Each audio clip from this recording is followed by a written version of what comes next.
कि Bihar police constable के लिए आईसीएमसी भी एक न्यू सेशन शुरू कर रहे हैं, न्यू प्रैक्टिस सेट शुरू कर रहे हैं। जो सीएसबीसी का न्यू पैटर्न है उसी पैटर्न पर ये प्रैक्टिस सेट आप सभी को दिया जा रहा है। देखिए बिहार पुलिस कांस्टेबल का एग्जाम डेट आ चुका है, दिसंबर में आप सभी का एग्जाम होने वाला है। तो अब आप सभी को क्या करना है, एक्टिव हो जाना है और क्लासेस आपको डेली करना है। बिल्कुल जो क्वेश्चन पूछा जा चुका है उसी पैटर्न पर सारा चीज आपको प्रोवाइड किया जाएगा।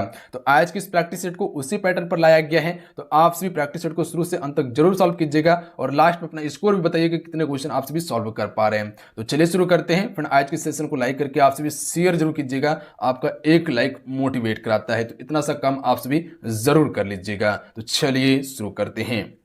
आइए फर्स्ट क्वेश्चन करते हैं। पहला क्वेश्चन ये बन रहा है कि मौर्य साम्राज्य जो मगध पे स्थापित किया गया था जो वर्तमान में डैश कहलाता है। देखिए हर क्वेश्चन के लिए आपको 5 सेकंड का समय दिया जाएगा।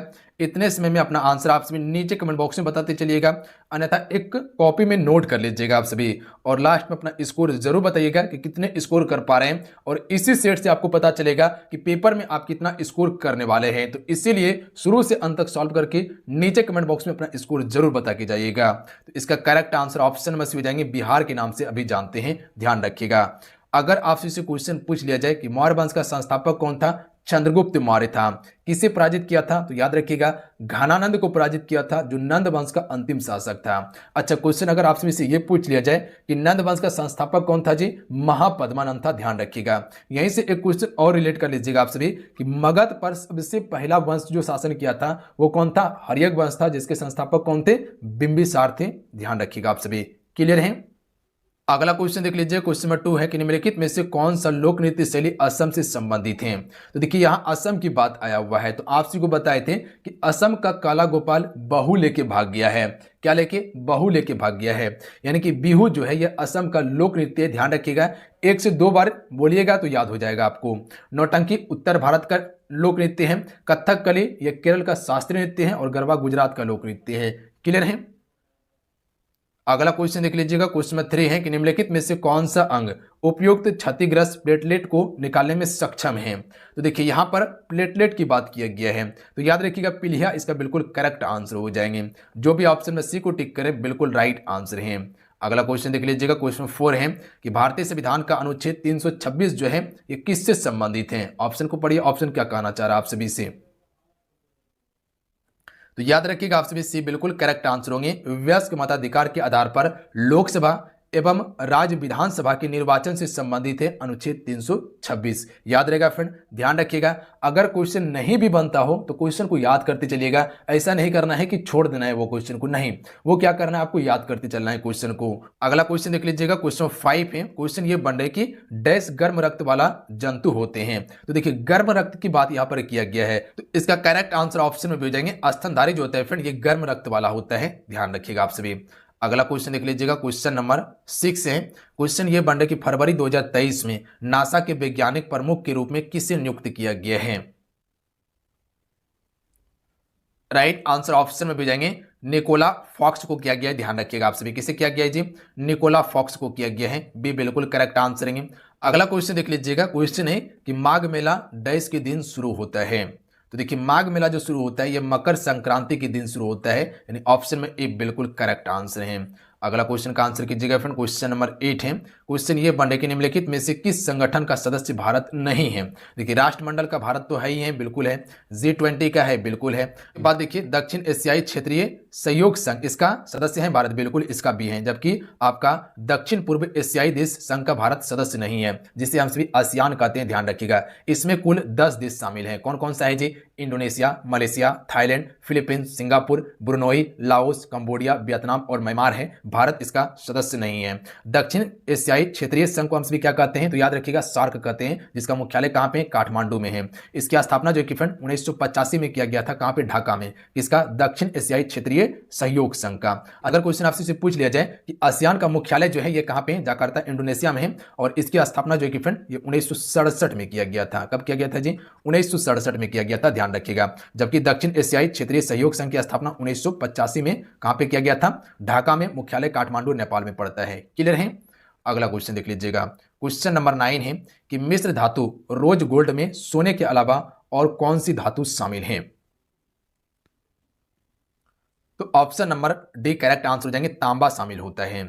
अगला क्वेश्चन देख लीजिएगा, क्वेश्चन नंबर 10 है कि निम्नलिखित में से कौन सी धातु इंसुलिन में पाई जाती है। तो देखिए यहां पर इंसुलिन की बात किया गया है, तो ऑप्शन में ए बिल्कुल करेक्ट आंसर है, जिंक, ध्यान रखिएगा आप सभी। अगला क्वेश्चन देख लीजिएगा, क्वेश्चन 11 है कि भारत की पहली समुद्री संग्रहालय कहां पर बनाने की योजना है। तो यहां देखिएगा समुद्री संग्रहालय की बात यहां पर किया गया है, तो याद रखिएगा लोथल में, ऑप्शन में डी राइट आंसर हो जाएंगे। देखिए लोथल जो है ये गुजरात में पड़ता है और ये सिंधु घाटी सभ्यता का सबसे प्राचीन बंदरगाह में से एक था लोथल, जिसके खोजकर्ता कौन थे, रंगनाथ राव थे, ध्यान रखिएगा आप सभी। अगला क्वेश्चन देख लीजिएगा, राज्यसभा अधिकतम कितनी अवधि तक धन विधेयक को अपने पास रोक सकती है। तो देखिए यहां पर धन विधेयक की बात किया गया है, तो आप सबको कई बार बताए हैं कि ये 14 दिन तक रोक सकती है। कितने दिन तक, 14 दिन तक, यानी ऑप्शन नंबर जो भी बी को टिक करें बिल्कुल करेक्ट आंसर हो जाएंगे। अच्छा, आपसे क्लासेस को लाइक करते चलेगा, जितने भी जुड़े हुए हैं इतना सा काम जरूर कर लीजिएगा। देखिए आपके लिए हम 100% एफर्ट लगाते हैं, तो आपका कर्तव्य ये है कि आप सभी क्लास को लाइक करके शेयर कीजिएगा। जो चैनल पर पहली बार आए चैनल को सब्सक्राइब करके घंटी को प्रेस कर लीजिएगा आप सभी, ठीक है। अगला क्वेश्चन है, वर्ल्ड गवर्नमेंट समिट 2023 किस शहर में आयोजित किया जाएगा। तो राइट आंसर ऑप्शन में भी जाएंगे दुबई में। कहां पे जी, दुबई में किया जाएगा, ध्यान रखिएगा। ऑप्शन में भी बिल्कुल करेक्ट आंसर रहेंगे। अगला क्वेश्चन देख लीजिएगा, क्वेश्चन नंबर 14 है कि स्वामी रामभद्राचार्य को वर्ष 2015 में डैश से सम्मानित किया गया था, यानी कि किस पुरस्कार से इसे सम्मानित किया गया था। तो इसे पद्म विभूषण दिया गया था, ऑप्शन नंबर डी बिल्कुल करेक्ट आंसर रहेंगे। अगला क्वेश्चन देख लीजिएगा, क्वेश्चन नंबर 15 है कि निम्नलिखित में से कौन से जीव के कारण हेपेटाइटिस रोग होता है। तो यहां पर देखिए हेपेटाइटिस की बात किया गया है, तो ये किसके कारण से फैलता है जी, तो विषाणु यानी कि वायरस के कारण से फैलता है, ऑप्शन में सी बिल्कुल करेक्ट आंसर रहेंगे, ध्यान रखिएगा आप सभी, क्लियर है। अगला क्वेश्चन देखिए, क्वेश्चन नंबर 6 है कि निम्नलिखित में से किस ऐप में चैट में अनसेंड संदेश की सुविधा उपलब्ध है।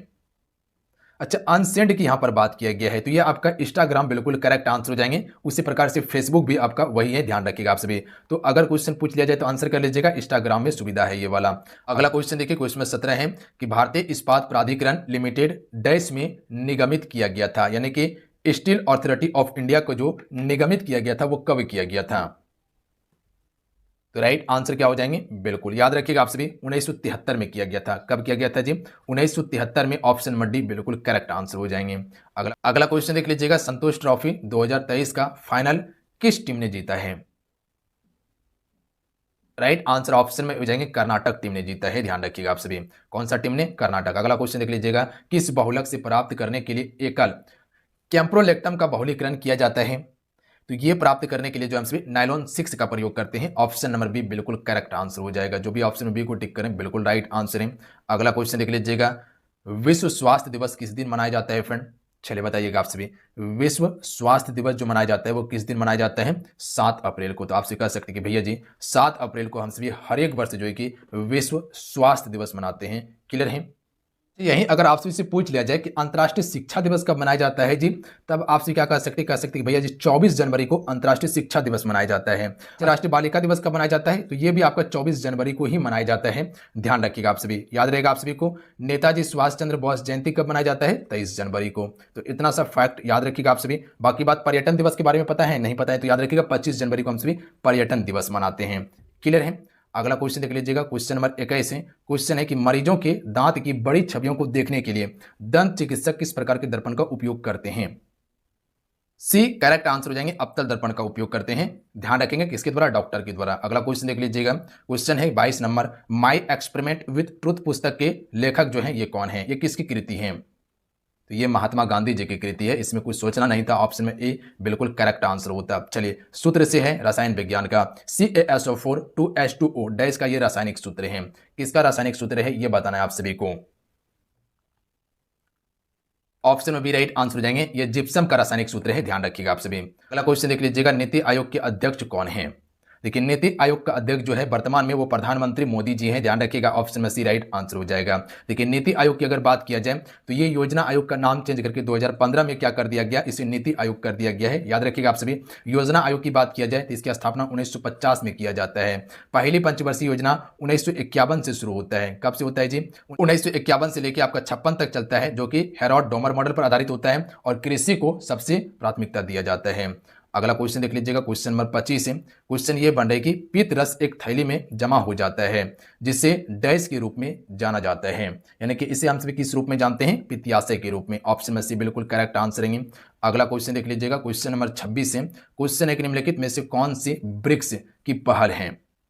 अच्छा, यहाँ पर ब्रिक्स की बात किया गया है तो आप सभी को पता होना चाहिए कि ब्रिक्स की स्थापना जो है कि फ्रेंड ये 2009 में किया गया था। इसमें कौन कौन सा देश शामिल है जी? तो याद रखिएगा, जितना आप लेटर देख रहे हैं उतना ही देश शामिल है, यानी कि 5 देश। जैसे कि बी यहाँ पर देख रहे हैं तो बी से ब्राजील हो जाएगा, आर देख रहे हैं तो आर से रसिया यानी रूस हो जाएगा, आई देख रहे हैं आई से क्या हो जाएगा? इंडिया हो जाएगा, और सी से आपका क्या हो जाएगा? चाइना हो जाएगा, और एस से आपका साउथ अफ्रीका हो जाएगा। यानी कि ये 5 देश इसमें शामिल है जिसकी स्थापना 2009 में किया जाता है। मुख्यालय कहाँ पे है जी? संघाई इसका मुख्यालय है। यहाँ पर पहल की बात किया गया है ना, तो बिल्कुल राइट आंसर ऑप्शन में डी हो जाएगा, न्यू डेवलपमेंट बैंक यानी कि एनडीबी की ये किसकी पहल है? तो ये ब्रिक्स की पहल है। अगला क्वेश्चन देख लीजिएगा, क्वेश्चन में 27 है कि निम्नलिखित में से कौन सा अधिनियम पर्यावरण संरक्षण और सुधार का प्रावधान करता है? अच्छा, पर्यावरण सुरक्षा से संबंधित यहां पर आया हुआ है प्रश्न, तो याद रखिएगा इसका सही आंसर ऑप्शन नंबर सी हो जाएंगे, पर्यावरण संरक्षण अधिनियम। ध्यान रखिएगा ये अधिनियम कब आता है जी? तो याद रखिएगा 1986 में पारित किया जाता है। कब? 1986 में। अगला क्वेश्चन देख लीजिएगा, चौसा का युद्ध कब लड़ा गया था? देखिए, चौसा का युद्ध जो हुआ था वो हुमायूं और शेरशाह सूरी के बीच में हुआ था। हुमायूं बुरी तरह से पराजित हो जाता है, तो इसका ऑप्शन में बी राइट आंसर हो जाएंगे, 1539 में चौसा का युद्ध लड़ा गया था। यही अगर क्वेश्चन आपसे से पूछ लिया जाए कि बेलग्राम का युद्ध कब हुआ था, तो ये भी आपका 1940 में हुआ था। हुमायूं और किसके बीच में हुआ था? शेरशाह सूरी के बीच में ही हुआ था। इस युद्ध में भी हुमायूं बुरी तरह से पराजित हो गया था। देख लीजिएगा, बंगाल विभाजन 1905 के दौरान भारत के वायसराय कौन थे? तो देखिए, कई बार आप सभी को बताए हुए हैं कि इस समय का वायसराय थे लॉर्ड कर्जन। याद रखिएगा ऑप्शन में सी राइट आंसर हो जाता है। अगर बात किया जाए तो बंगाल विभाजन ऐसे हुआ नहीं था, आगे चलकर 1911 में इसे रद्द कर दिया जाता है लॉर्ड हार्डिंग द्वितीय के द्वारा। क्लियर है? अगला क्वेश्चन देखिए, क्वेश्चन नंबर 30 है कि 74वां संविधान संशोधन अधिनियम 1992 कितने अनुच्छेद इसमें जोड़ा गया था?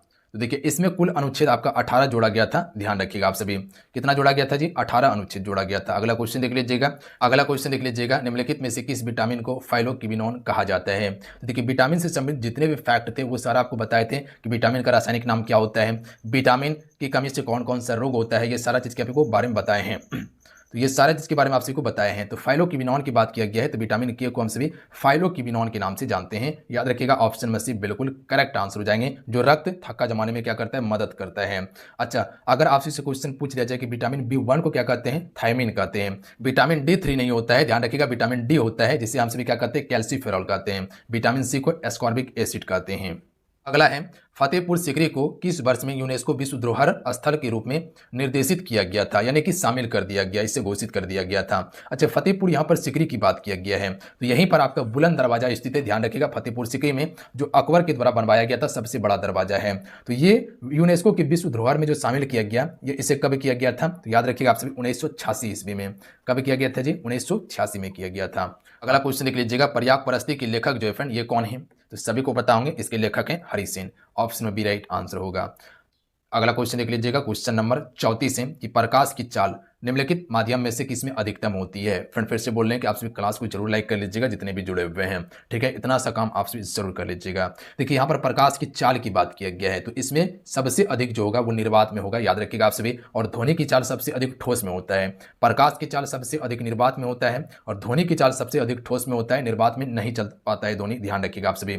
अच्छा, अगर क्वेश्चन आपसे पूछ लिया जाए कि प्रकाश की चाल के लिए क्या माध्यम की आवश्यकता है, तो याद रखिएगा माध्यम की आवश्यकता नहीं पड़ता है इसको। अगला क्वेश्चन देख लीजिएगा, क्वेश्चन नंबर 35 है कि किस शहर ने भारत की पहली फार्मूला ई रेस की मेजबानी की है? तो हैदराबाद शहर ने किया है। अगला क्वेश्चन देख लीजिएगा, क्वेश्चन है कि हिंदी में साहित्य अकादमी पुरस्कार सर्वप्रथम किस साहित्यकार को मिला था? 1955 में दिया गया था, ध्यान रखिएगा, और ये दिया गया था हिम तरंगने के लिए दिया गया था, और इसका नाम है माखनलाल चतुर्वेदी। याद रखिएगा ऑप्शन में बी बिल्कुल करेक्ट आंसर हो जाएगा। अगला क्वेश्चन देखिए, क्वेश्चन में 37 है कि अंडमान निकोबार द्वीप समूह पर इंदिरा पॉइंट जो है निम्नलिखित में से किस देश के करीब में है? यहाँ पर देश बताना है। अगर इंदिरा पॉइंट की बात किया जाए, ये भारत की दक्षिणतम बिंदु है जो कि बड़ा अंडमान निकोबार द्वीप समूह में स्थित है। तो सबसे करीब की यहाँ पर बात किया गया, तो याद रखिएगा आपसे इंडोनेशिया देश जो है ये इंदिरा पॉइंट का सबसे करीब देश है। तो ऑप्शन में सी बिल्कुल करेक्ट आंसर हो जाएंगे, ध्यान रखिएगा आप सभी।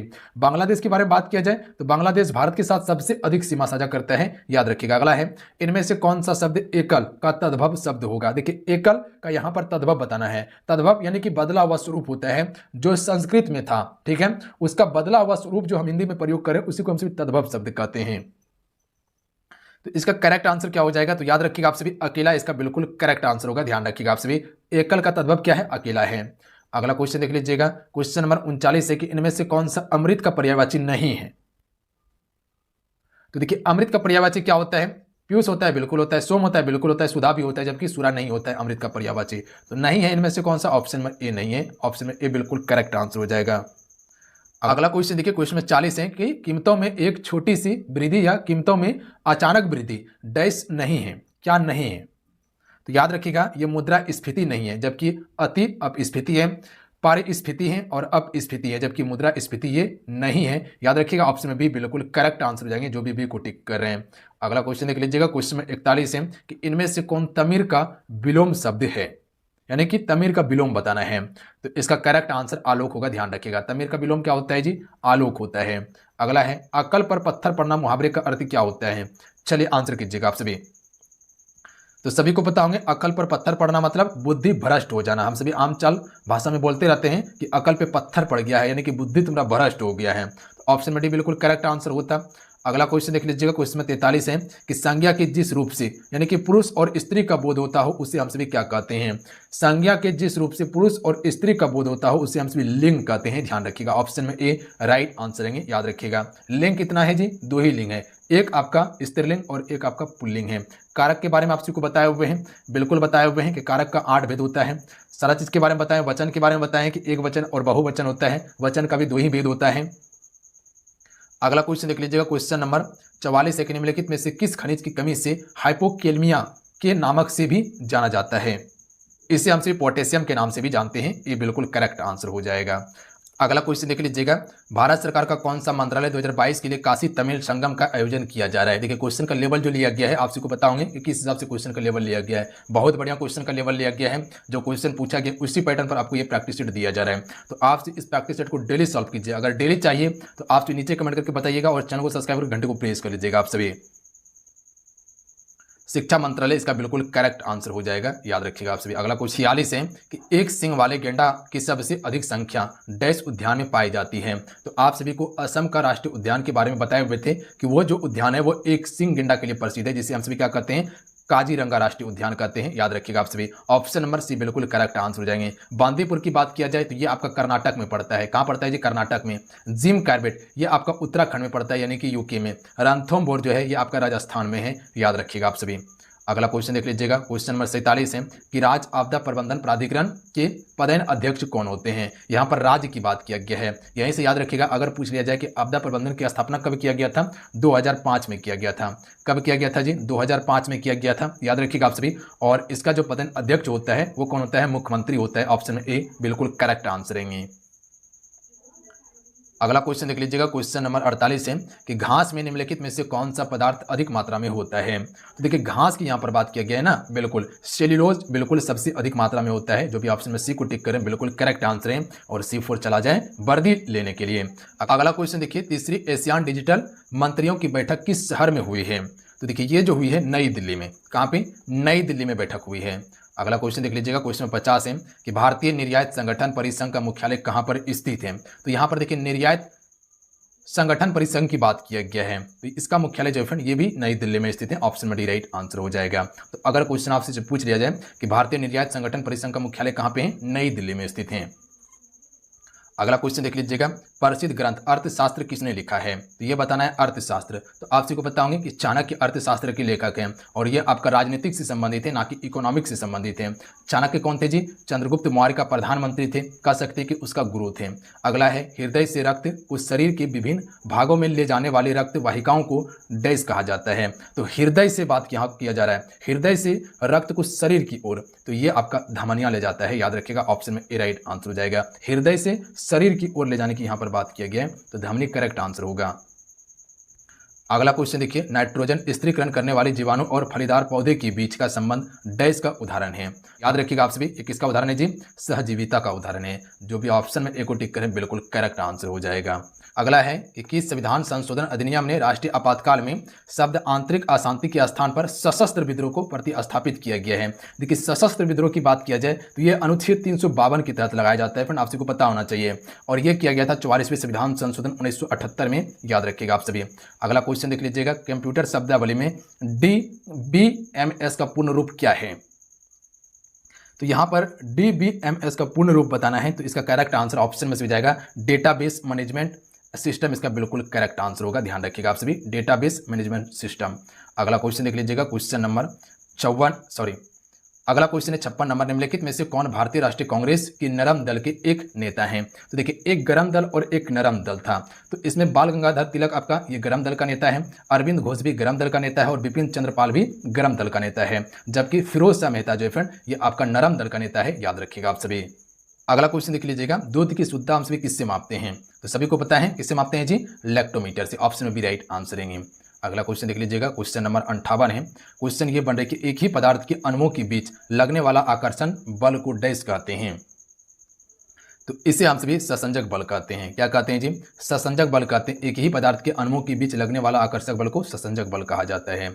अगला है, भारत का पहला वायसराय कौन था? तो देखिए यहाँ पर भारत का पहला वायसराय की बात यहाँ पर किया गया है। 1858 के बाद जो है कि भारत का वायसराय बनता है, और भारत का वायसराय कौन था? Lord Canning. ये भारत का अंतिम गवर्नर जनरल तथा प्रथम वायसराय था। लॉर्ड विलियम बेंटिंग कौन था जी? ये भारत का पहला गवर्नर जनरल था, ध्यान रखिएगा। रॉबर्ट क्लाइव के बारे में आप सबको पता होना चाहिए, ये बंगाल का प्रथम गवर्नर था रॉबर्ट क्लाइव। लॉर्ड डलहौजी, इसने हड़प नीति अपनाया था, ध्यान रखिएगा। इसी के समय में पहली बार रेल लाइन चलाया गया था मुंबई से थाने के बीच में। अगला क्वेश्चन देख लीजिएगा, क्वेश्चन नंबर 60 है कि भारत की पहली ई लोक अदालत का आयोजन किस राज्य में किया गया था? तो यह किया गया है छत्तीसगढ़ राज्य में। अगला क्वेश्चन कर लेते हैं, क्वेश्चन में 61 है। इस क्वेश्चन को थोड़ा सा ध्यान से देखिएगा आप सभी। क्वेश्चन देखिए क्या कहना चाह रहे हैं कर्क रेखा के बारे में। कर्क रेखा देखिएगा तो 23.5 डिग्री उत्तरी अक्षांश रेखा है, और यह भारत के 8 राज्यों से होकर गुजरने वाली रेखा है। सबसे मेन इंपॉर्टेंट बात है कि अभी तक क्वेश्चन आपसे से पूछा जा रहा था कि किस राज्य से कर्क रेखा नहीं गुजरती, पर अब जो क्वेश्चन यहाँ देखिएगा तो यहाँ क्वेश्चन है कि शहर के बारे में दिया गया है, कौन सा शहर जो है कि दूर स्थित है कर्क रेखा से। तो गांधीनगर नजदीक है, रांची के बीचों बीच से होकर गुजरती है, अगरतला के भी समीप से ही होकर गुजरती है, जबकि भुवनेश्वर से नहीं गुजरती। ध्यान रखिएगा सबसे स्थित है जो दूर में वो भुवनेश्वर है, क्योंकि भुवनेश्वर आपका उड़ीसा में पड़ता है, और उड़ीसा से कर्क रेखा नहीं गुजरती है, रांची से होते हुए गुजरती है, ध्यान रखिएगा, यानी कि उसके ऊपर से। तो सबसे दूर स्थित यहां पर भुवनेश्वर हो जाएगा। अगला क्वेश्चन देख लीजिएगा, क्वेश्चन नंबर 62 के निम्नलिखित में से किसे तरल सोना कहा जाता है? तो देखिए तरल सोना की यहां पर बात किया गया है ना, बिल्कुल पेट्रोलियम को हम सभी तरल सोना कहते हैं। अगला क्वेश्चन देख लीजिएगा, द हॉर्नबिल फेस्टिवल निम्नलिखित में से किस राज्य में मनाया जाता है? तो सिंपल भाषा में कहा जाए कि हॉर्नबिल फेस्टिवल जो मनाया जाता है ये आपका नागालैंड में मनाया जाता है, और यहाँ का राजकीय भाषा क्या है? इंग्लिश है, ध्यान रखिएगा आप सभी। अगला क्वेश्चन देख लीजिएगा, भारतीय संविधान डैश को भारत का महानिवादी नियुक्त करने का अधिकार देता है? तो देखिए भारतीय संविधान जो है कि महानवादी की नियुक्ति करने की बात किया गया, तो ये राष्ट्रपति के पास अधिकार है, याद रखिएगा आप सभी। ऑप्शन में भी राइट आंसर हो जाएंगे। आपके लिए एक क्वेश्चन है, आपको नीचे कमेंट करके बताना है कि किस अनुच्छेद में महानवादी की नियुक्ति की प्रावधान के बारे में बात किया गया है। चलिए कमेंट बॉक्स में आपसे फटाफट बताइएगा। अगला क्वेश्चन देखिए क्या बन रहे हैं। क्वेश्चन है कि जब महात्मा गांधी को दक्षिण अफ्रीका में एक ट्रेन से धक्का देकर बाहर फेंक दिया गया था, तो उस समय वो कहां का यात्रा कर रहे थे? ये आपसे को बताना है। भेदभाव के कारण ही दक्षिण अफ्रीका से महात्मा गांधी जी को ट्रेन से धक्का देकर फेंक दिया गया था, तो उस समय जो यात्रा कर रहे थे, कहां का यात्रा कर रहे थे? प्रोटोरिया इसका बिल्कुल करेक्ट आंसर होगा, ऑप्शन नंबर ए। अगला क्वेश्चन देख लीजिएगा, निम्नलिखित में से कौन सा पारिस्थितिकी तंत्र पृथ्वी पर अधिकतम क्षेत्र को आच्छादित करता है? बिल्कुल ये करता है समुद्री पारिस्थितिकी तंत्र, ऑप्शन में ए राइट आंसर हो जाएंगे। ये सबसे जो है कि अधिक क्षेत्र को आच्छादित करता है पृथ्वी का। अगला है, अकबर ने किस जैन शिक्षक को सम्मानित किया था? हरिभजन सूरी को सम्मानित किया था, याद रखिएगा अकबर ने। यह जैनी शिक्षक था हरिभजन सूरी। अगला क्वेश्चन देख लीजिएगा, क्वेश्चन है, अगला क्वेश्चन देखिए, क्वेश्चन नंबर 68 है कि तत्व और इससे संबंधित रासायनिक प्रतीक के बीच गलत मिलान को पहचानना है। देखिए कैल्शियम को Ca लिखते हैं, बिल्कुल लिखते हैं। एल्युमिनियम को Al से लिखते हैं, बिल्कुल लिखते हैं। सोडियम को SO से नहीं लिखते, इसे याद रखिएगा, यही गलत है। सोडियम को हम सभी Na लिखते हैं, और Na इसका प्रतीक चिन्ह है, कैल्शियम का Cl है, तो ऑप्शन नंबर सी इसमें क्या है? गलत है। अगला क्वेश्चन देख लीजिएगा, हाल ही में इसरो ने श्रीहरिकोटा में से एक छोटा उपग्रह प्रक्षेपण यान प्रक्षेपित किया है, इसका नाम क्या है? ये बताना है आप सभी को। तो इसका नाम क्या है? याद रखिएगा SSLV-D2 है, ध्यान रखिएगा आप सभी, SSLV-D2। अगला क्वेश्चन देख लीजिएगा, पूना पैक्ट 1932 देश के 20 हस्ताक्षर हुए थे। तो यहाँ पर पूना पैक्ट की बात किया गया है, तो ये कब हुआ था जी? 1932 में, और ये आपका डॉक्टर बी आर अम्बेडकर और महात्मा गांधी जी के बीच में हुए थे। ऑप्शन में ए बिल्कुल करेक्ट आंसर होगा। अगला है क्वेश्चन नंबर 71 है कि 23 मार्च 2023 को किस राज्य के मुख्यमंत्री ने राज्य युवा नीति और एक युवा पोर्टल का अनावरण किया है? तो ये किस राज्य ने किया है जी? मध्य प्रदेश राज्य के मुख्यमंत्री ने किया है। सी करेक्ट आंसर हो जाएगा। अगला है क्वेश्चन नंबर, भारत G20 2023 शिखर सम्मेलन की मेजबानी कर रहा है।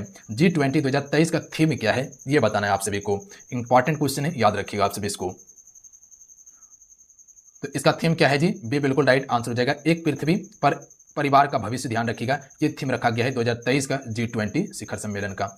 अगला है क्वेश्चन नंबर 73, इनमें से किस स्थान पर विश्व स्वास्थ्य संगठन का मुख्यालय स्थित है? तो यहाँ पर सभी को पता होंगे, जिनेवा स्विट्जरलैंड में जो है कि विश्व स्वास्थ्य संगठन का मुख्यालय स्थित है। अगला क्वेश्चन देख लीजिएगा, क्वेश्चन में 74 है कि किस कोशिका अंगों को कोशिका का स्वामी कहा जाता है? तो कोशिका का स्वामी की यहाँ पर बात किया गया है, तो इसे हम सभी केंद्रक यानी कि न्यूक्लियस को जो है कि कोशिका का स्वामी भी कहते हैं, यानी कि मुख्य भाग जो होता है वो कोशिका का, वो आपका क्या होता है? केंद्रक ही होता है। अगला है, भारत के किस प्रधानमंत्री के नेतृत्व में भारत के संविधान में मौलिक कर्तव्य जोड़ा गया था? देखिए, मौलिक कर्तव्य की बात किया जाए तो ये संविधान के भाग 4 को में है, अनुच्छेद 51 को में रखा गया। इसको लिया गया है रूस देश के संविधान से, ध्यान रखिएगा, रूस देश के संविधान से लिया गया। आपके पास कुल 11 मौलिक अधिकार हैं। तो यहाँ पर क्वेश्चन कहा गया है कि भारत के किस प्रधानमंत्री के नेतृत्व में मौलिक कर्तव्य को जोड़ा गया था? तो याद रखिएगा, इस समय प्रधानमंत्री आपका इंदिरा गांधी थी। अगला क्वेश्चन देख लीजिएगा, क्वेश्चन नंबर 76 है कि 2011 जनगणना के अनुसार भारत का जनसंख्या घनत्व कितना है? तो देखिए, जनसंख्या घनत्व की बात किया जाए तो ये आपका कितना है? 382 प्रति वर्ग किलोमीटर में व्यक्ति निवास करता है, यानी कि 1 वर्ग किलोमीटर में भारत में जो जनसंख्या निवास कर रहा है वो कितना? 382 निवास कर रहा है, और सबसे अधिक जनसंख्या घनत्व अपना बिहार राज्य का है। अगला है, 23वां राष्ट्रमंडल कानून सम्मेलन किस राज्य में आयोजित किया जा रहा है? तो 23वां की यहाँ पर बात किया गया ना, बिल्कुल गोवा में किया जा रहा है। ऑप्शन में ए राइट आंसर है। कहाँ पे जी? गोवा में। अगला क्वेश्चन देख लीजिएगा, निम्न में से कौन सी पौधारोपण फसल है? तो यहाँ पर रोपण फसल की यहाँ पर बात किया गया है। तो याद रखिएगा, चाय जो है फ्रेंड, ये आपका रोपण फसल है। ऑप्शन में ए करेक्ट आंसर हो जाएंगे। देखिए, चाय का सबसे अधिक उत्पादन असम करता है। सबसे अच्छा किस्म का चाय जो है वो दार्जिलिंग में उत्पादन किया जाता है, जो पश्चिम बंगाल में दार्जिलिंग पड़ता है। ठीक है आप सभी। अगला क्वेश्चन देख लीजिएगा, मलेरिया ज्वार के उपचार में प्रयुक्त कुनैन डैश से प्राप्त होता है? तो कुनैन की यहाँ पर बात किया जा रहा है, तो ये आपका सिनकोना की छाल से प्राप्त होता है। ए राइट आंसर होगा। तो ये किस पर निर्भर नहीं करती? तो याद रखिएगा, कंपन की आवृत्ति पर नहीं करती, जबकि कंपन का आयाम पर करता है। कंपन वस्तु का क्षेत्रफल पर और ध्वनि की स्रोत से श्रोता की दूरी पर भी ध्वनि का प्रबलता पर प्रभाव पड़ता है, जबकि नहीं पड़ता है किस पर? कंपन की आवृत्ति पर। तो चलिए, आज कितना ही, आज इस क्लास में कुल हम सभी बिहार पुलिस के लिए 80 प्रश्न देखे हैं, GK GS plus current affair और हिंदी का। आज का ये प्रैक्टिस सेट कैसा लगा आप सभी को नीचे कमेंट करके जरूर बताइएगा, और कुल कितने स्कोर कर पाए ये भी अपना स्कोर जरूर बताइएगा। जो आपका जो बच गया 10 सवाल आपका मैथ का, और 10 सवाल जो बच गया आपका इसका इंग्लिश का बच गया, तो ये दोनों हम नहीं कवर करवाने वाले थे, इसीलिए आपको क्या बोले थे कि जीके जीएस और हिंदी और आपका जो है कि करंट अफेयर को मेंशन इसमें किया जाएगा। हमें उम्मीद है कि आज का ये सेट आप सभी को काफी अच्छा लगा, हेल्पफुल लगा होगा। अगर आज का ये सेट अच्छा लगा, क्लास अच्छा लगा, तो आप वीडियो को लाइक करके शेयर जरूर कर दीजिएगा, और जो चैनल पर पहली बार आए चैनल को जरूर सब्सक्राइब करके घंटे को प्रेस कर लीजिएगा, ताकि जब भी क्लास उसका नोटिफिकेशन सबसे पहले प्राप्त हो सके। फिर आपसे क्लास को जरूर लाइक कर दीजिएगा, और अपना स्कोर आप सभी नीचे कमेंट बॉक्स में जरूर बताइएगा कितना क्वेश्चन आप सभी सही किए हुए हैं, और आप सभी अपना स्कोर नीचे कमेंट करके जरूर बताइएगा कितने क्वेश्चन सही किए हुए। मिलते हैं। जय हिंद, वंदे मातरम। ध्यान रखिएगा, पढ़ाई करते रहिएगा। जय हिंद।